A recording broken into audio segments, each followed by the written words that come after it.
যাদের হাইপোথাইরয়েডিজম থাকে, মানে থাইরয়েডটা মোটা হয়ে যাওয়া, যেটা থাইরয়েড হরমোনটা কম যাদের থাকে, ওদের জন্য spirulina, pink salt, Lions man cordyceps, হ্যাঁ, এটাকে হরমোনাল ইমব্যালেন্সটাকে খুব ব্যালেন্স করে। তো ফলো আপে রেখে রেখে রেখে রেখে টেস্ট করে করে দেখতে হবে। কিন্তু যাদের থাইরয়েড 11, 12, 14, 15, 16, 18 এরকম ধরা পড়ে, প্রথম দিকে ড্রাগ লাগবে। ড্রাগের পাশাপাশি স্পিরুলিনা দৈনিক 6টা করে। সেটা খালি পেট ভরা পেট, এটা পেশেন্ট বুঝে খাবে। কারণ স্পিরুলিনা খালি পেটে খেলে ওজন কমে, ভরা পেটে খেলে ওজন বাড়ে, আবার খালি পেটে অনেকের অ্যাসিডিটি বাড়তেছে। সো এটা আমাদের মেডিসিন গুলা, ট্রেডিশনাল চাইনিজ মেডিসিন ডিএক্সএন গুলো এরকম যে আপনি বুঝি বুঝি খেতে পারবেন। আপনার কোন সময় খেলে ভালো লাগতেছে, কোন সময় খেলে, যেমন স্পিরুলিনা যদি যাদের ফুড হ্যাবিট খুব ভালো, সে যদি ফুডের পাশাপাশি স্পিরুলিনা খাওয়ার পর পর খায়, তার কিন্তু ওজন বাড়বে, সবসময় মাথায় রাখবেন। ঠিক আছে? সো ভিটামিন সি জাতীয় জিনিসগুলা খালি পেটে খাওয়া ভালো। প্রত্যেকটা সাপ্লিমেন্টের গায়ে লেখা আছে কখন কোনটা কি নিয়মে খাবেন, বাট এটা বয়স অনুযায়ী, পেশেন্টের কন্ডিশন অনুযায়ী ডোজটা কম বেশি করা লাগে। কম দিয়ে শুরু করা ভালো সবসময়। ডিএক্সএনের সাপ্লিমেন্ট কম দিয়ে শুরু করেন, আস্তে আস্তে অ্যাডজাস্ট হলে আপনি আপনার মতো করে বাড়াতে পারবেন। কারণ এটা কোনো ড্রাগ না, এটা কোনো মানে কেমিক্যাল কোনো জিনিস না, কেমিক্যাল না। Food supplement plus traditional Chinese medicine, একটা ডোজ মেনটেন করে আপনি আপনার অনুযায়ী অ্যাডজাস্ট করে খেতে পারবেন। থাইরয়েডের জন্য স্পিরুলিনা বেস্ট, ননিটা বেস্ট। পাশাপাশি খুব বেশি থাকলে সেক্ষেত্রে আমি লায়ন্স ম্যান আর রেশিটা বলি। ঠিক আছে? হাইপোথাইরয়েডিজমই কমন, মানে থাইরয়েড হরমোনটা কম। সাথে তো পিঙ্ক সল্ট আছেই। পিঙ্ক সল্ট এটা ডিএক্সএনেরটাও হতে পারে, যাতে মালয়েশিয়া আছে তারা ইজিলি ডিএক্সএনেরটা নিতে পারবে। আর যারা বাংলাদেশে আছে, ডিএক্সএনেরটা এখন হেড অফিসের সিস্টেমে আসে না, এটা বাহির থেকে আপনারা নিতে পারেন। ঠিক আছে? আর এই যে বাংলাদেশে যে পাউডার ফর্ম গুলো আছে, লায়ন্স ম্যান কর্ডিসেপ, সেটা ব্ল্যাক কফির সঙ্গে আপনারা মিক্সড করে খেতে পারবেন। হাফ টিস্পুন, অ্যাডাল্ট মানুষ হাফ টিস্পুন করে খাবে 2 বেলা।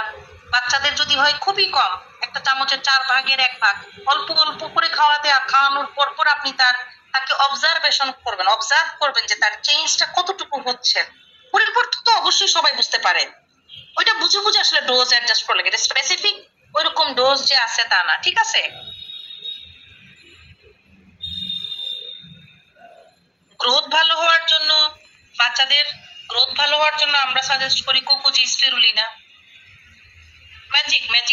ক্যালসিয়ামের ঘাটতি, হাত পা কামড়ানো, বাচ্চাদের গ্রোয়িং এজে অনেক সময় হাত পা কামড়ায়, হাত পা কামড়ানো, ওজন বাড়া, মেধা ভালো হওয়া, যেহেতু এখানে কোকোজির মধ্যে, তারপরে মোটা হওয়া, যেহেতু কোকোজির মধ্যে দুধ অ্যাড করা আছে, হ্যাঁ, পাস্তুরাইজ দুধ অ্যাড করা, কোকো পাউডার অ্যাড করা, সুগার অ্যাড করা, মাশরুম অ্যাড করা, মল্ট এক্সট্রাক্ট অ্যাড করা।